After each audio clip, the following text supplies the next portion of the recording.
because to be honest with you, the internet's kind of a mean, brutal place. And what happens is that sometimes when black women are talking, you've got these little, I call them little bitchy boys out here that just can't stand black women, that say things to just be mean, deliberately harmful, to hurt their feelings.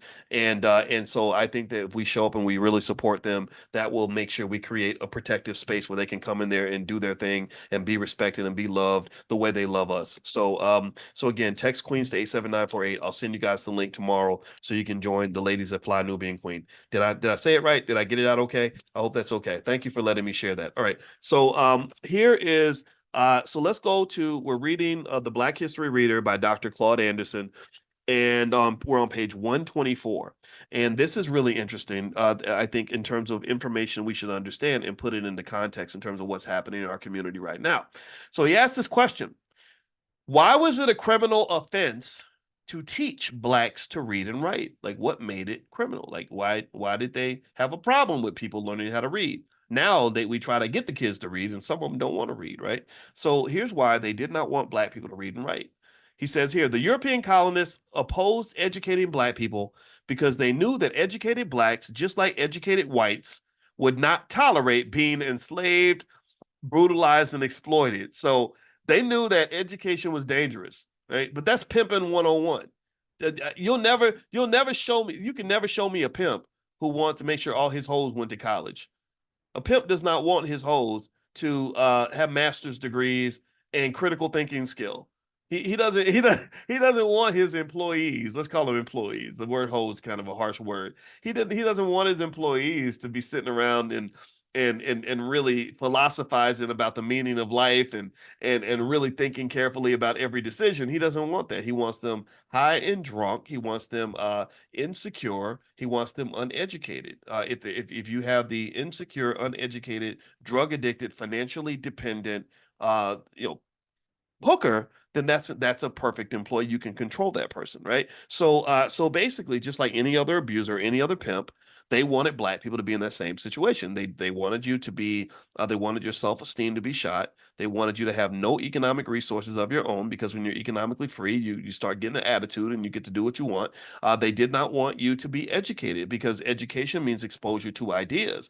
And that, just like that animal in the cage, if that animal starts to understand the cage and why he's in the cage and how the cage works, then not only is he going to question the cage, he's going to have an issue with the person who's running the cage, which means that you come in that cage, he's going to eat you. And then he's also going to figure out how to get out of the cage. So imagine if you took a lion that's in a cage and you gave that lion the IQ of an Einstein. So suddenly this lion is super, super smart. So he understands how the cage is built, why the cage is wrong, that you're responsible for his enslavement. So he's going to eat you, and then he's going to figure out how to break himself out of that cage. So then you got a lot of problems. He's not down for the cause anymore. He's not going to play his position anymore. So when black folks get educated, when we've been reading books and have exposure to ideas and stuff like that, this is why the Marcus Garveys and people like that are so dangerous. This is why the Dr. Claude Andersons are so dangerous, because they give you information and knowledge to understand how the cage was built, how to get out of the cage, and who's responsible for incarcerating you in the first place.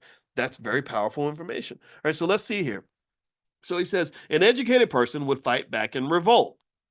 Whites knew that the best way to protect their financial investment and their lives was to impose ignorance on blacks. They therefore instituted public policies that stipulated that any white person caught teaching a black person to read and write would be fined $100 and suffer 39 lashes with a whip. Give me a yes or no. How many of y'all never learned that in school? That a white person caught teaching a black person how to read and write would get fined $100 and get 39 lashes with a whip. So not only were they punishing black people for learning how to read and write, they were willing to even punish white people for teaching you to read and write. That's how much of a threat black education is. That's how much of a threat black knowledge is. That's how much of a threat intelligent black people are. So what do you think they think about people like me? Because I'm not only smart, I'm smarter than they are. I'm smarter. I can educate their kids. So basically, and this is why every time I talk, I say this is the home for intelligent black people. Because what I'm doing is I'm gathering the smartest, baddest, strongest warriors and saying, let's go, let's ride on these fools. Let's go and let's make something happen. Let's get together, pull together our collective power, and remind them of why they should be scared of us.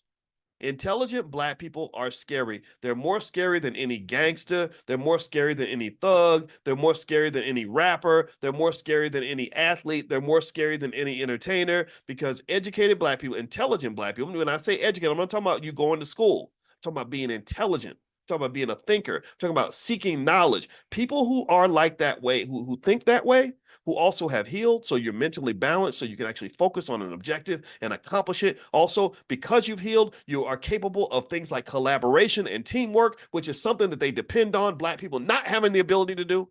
They depend on you not being able to form teams. They've structured laws to ensure and rules and cultural norms that ensure that you're not going to come together because they knew that you are most dangerous. Pay attention now. You're most dangerous when you are informed and when you collaborate. Do you understand? When you are informed and you collaborate, that's very scary. That becomes, in their mind, they're seeing Planet of the Apes. Anybody remember how Planet of the Apes when you had Caesar, the smart ape, who became really smart and helped all the other apes get smarter, and then he started collaborating with the apes. The apes dominated the humans. So let's just be real. The movie Planet of the Apes ain't nothing but a documentary of fear that the white man has of the black man rising up and coming together. That's what they're afraid of. They're afraid of seeing us smarter than they are and working together. That I'm sure scares the hell out of people. And it's definitely true in industries like hip hop, where they're like, look, we want y'all beefing with each other, but we never want you beefing with us. But if Kendrick Lamar and Drake got together and said, why don't we just get together and use our collective power to take down Leor Cohen and Clive Davis and expose them for the people that they are? Oh, that would be very nerve-wracking. One of them would have charges filed on them or something. They would be going to prison because you can't do that. You can't fight your master. That's not appropriate. So this is evidence. This is the proof. This is all in Dr. Anderson's book. Right here in the Black History Reader, he says that black people, white people, were punished for teaching black people how to read. That's crazy. So let's keep reading here. He says later there were numerous records and instances where blacks were lynched for carrying a book or a newspaper. So if you were black and you got caught with a book or a newspaper, they might lynch you for that, especially in the South. Teaching people to read and write was a crime only when it applied to educating blacks.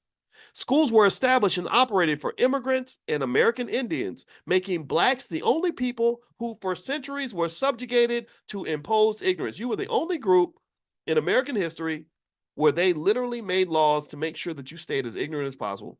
And if you don't believe that this happened, then just look all around you and look at how many people now are voluntarily ignorant. Don't want to learn nothing.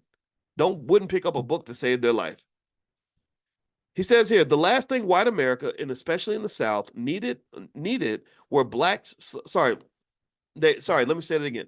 The last thing white America, and especially the South, needed were black slaves capable of reading, writing, and challenging the nation's socioeconomic system. So the last thing they needed were people that were smart enough and intelligent enough to actually question and challenge the cage that was all around them. Whites in the North, these are your friends, by the way. These are your allies. So he's referring to whites in the North. Whites in the North harbored the same fears as their Southern counterparts. And education for the majority of blacks in the country was nearly non-existent as a matter of practice. So even your allies, your friends, didn't want you to be educated either because you were going to compete. They don't, the thing is, it's all about competition. That's what Dr. Anderson is drilling into. I hope you all understand this.